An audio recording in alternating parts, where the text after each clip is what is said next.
People are busy. Our lives keep us going constantly. We all have hectic schedules, and it's very difficult to make time not only for our physical well-being, but for our mental well-being as well. Our day-to-day lives keep us moving constantly, and we don't make time for ourselves the way that we should. We take time through diet and exercise to take care of our bodies, but a lot of the times our mental health and well-being goes neglected. A great way to help accommodate your mental well-being in your schedule is through the practice of yoga. Yoga is a great way of combining physical, mental, and spiritual well-being into one exercise that happens all at the same time, rather than chopping up and dividing your schedule into more things.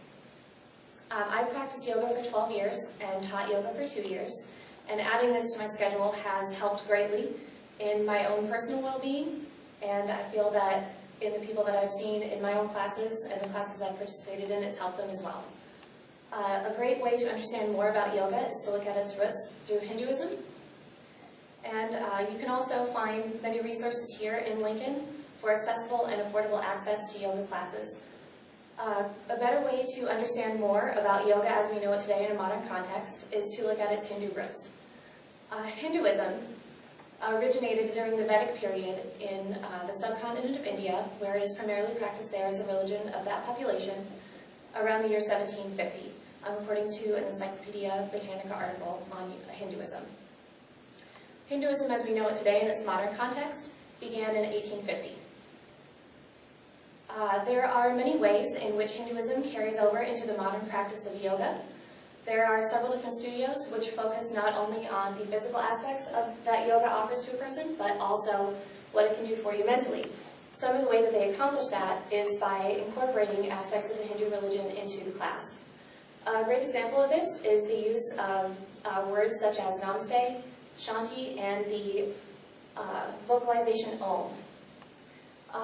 Namaste is a word that in contemporary Indian society is typically used as a greeting that means hello, although the actual interpretation of that goes much deeper. There are a range of interpretations to how we would translate that in English, ranging from I bow to the divine in you to the light in me sees the light in you. Namaste is often used at the very beginning and end of every class, as well as the word shanti, which is Sanskrit for peace. This is typically repeated 3 times at the beginning of the class, as well as at the end, to keep you in an appropriate frame of mind. Here we have the symbol for the sound Om. Om is a sound which represents the entirety of the universe, everything that is, was, and will be. It is a vocalization used in Hindu prayer, and often used throughout the yoga practice at the beginning and end as sort of an opening and closing to the practice.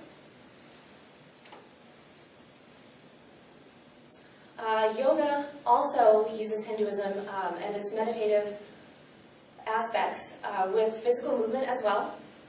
An article on meditation states that the specific purpose of meditation is to help the individual focus more on what they're doing in the present rather than being distracted by outside things, such as what happened earlier in their day or what might happen after they're done with their practice. The purpose of the meditation and reciting things such as Om is to keep you in the moment. Yoga classes use poses in addition to meditation, to help the individual focus more on their physical and mental well-being. Yoga provides people with the same benefits of exercise as any other exercise would, where you are able to burn calories and stretch your muscles, lengthen your muscles. The breathing techniques used in yoga are designed to reduce your heart rate through slowing your breathing down and keeping you focused on where you are in the moment.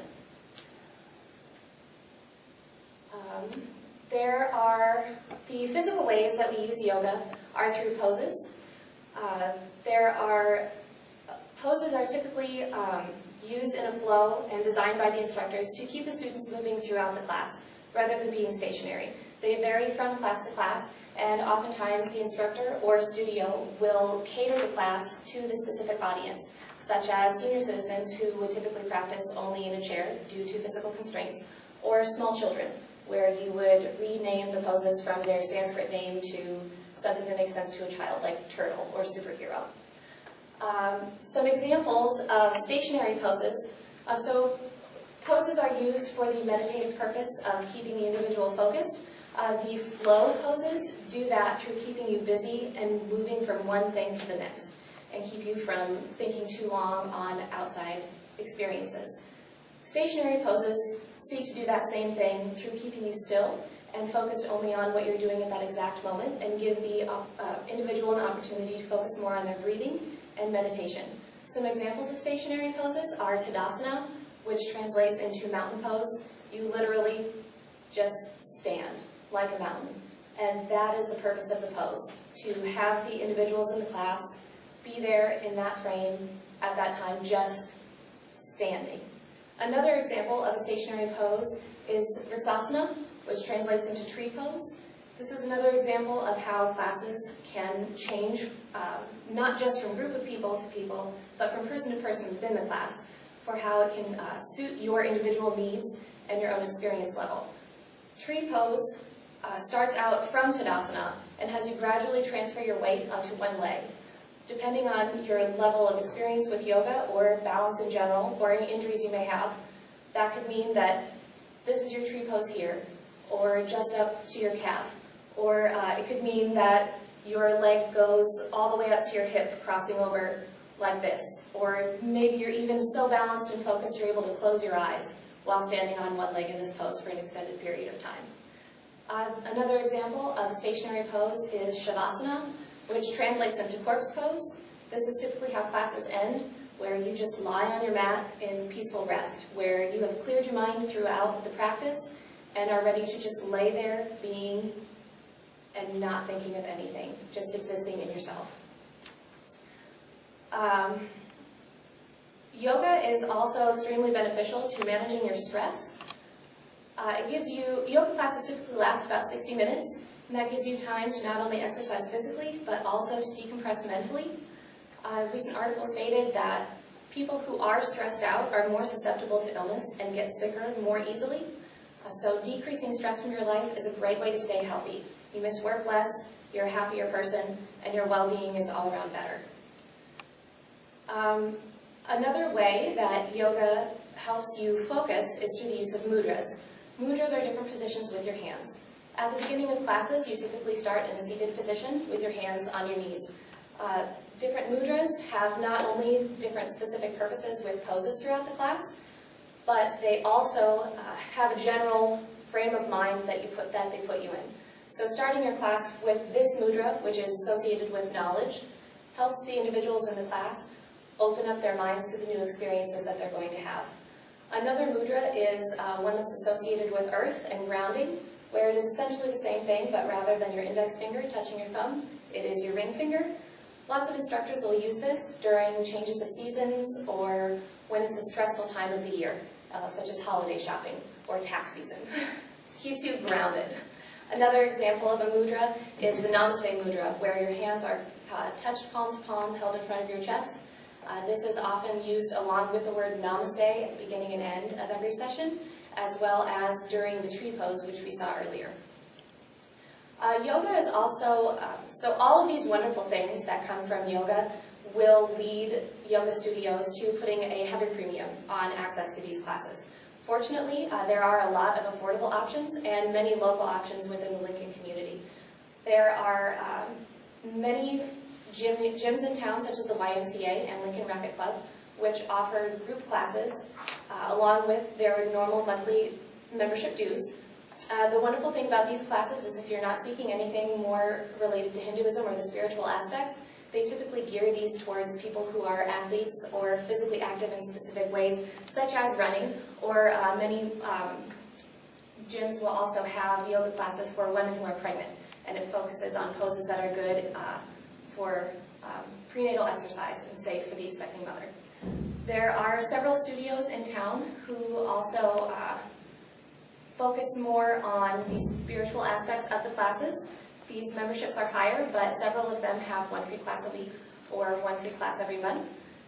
In addition to being able to practice yoga here in Lincoln, you can also do so through your own home and on your own time. There are several YouTube stations which exist that post videos for at-home yoga class practice. These are frequently associated with things such as the Yoga Journal magazine, or people who own studios in different towns will post videos so you can, in a sense, practice with them remotely. There are also numerous books and videos available for you to purchase and use as you please. In addition to books that detail poses, there are also books that go through different meditations to focus on during your practice, small mantras to repeat, to keep yourself focused on what you need to be thinking of more than your distractions. So not only is yoga beneficial to your physical, mental, and spiritual well-being, it is also easily accessible. It gives us a great cross-cultural reference to another part of the world and an ancient religious practice. And it is a fun way to keep your body and mind healthy at the same time.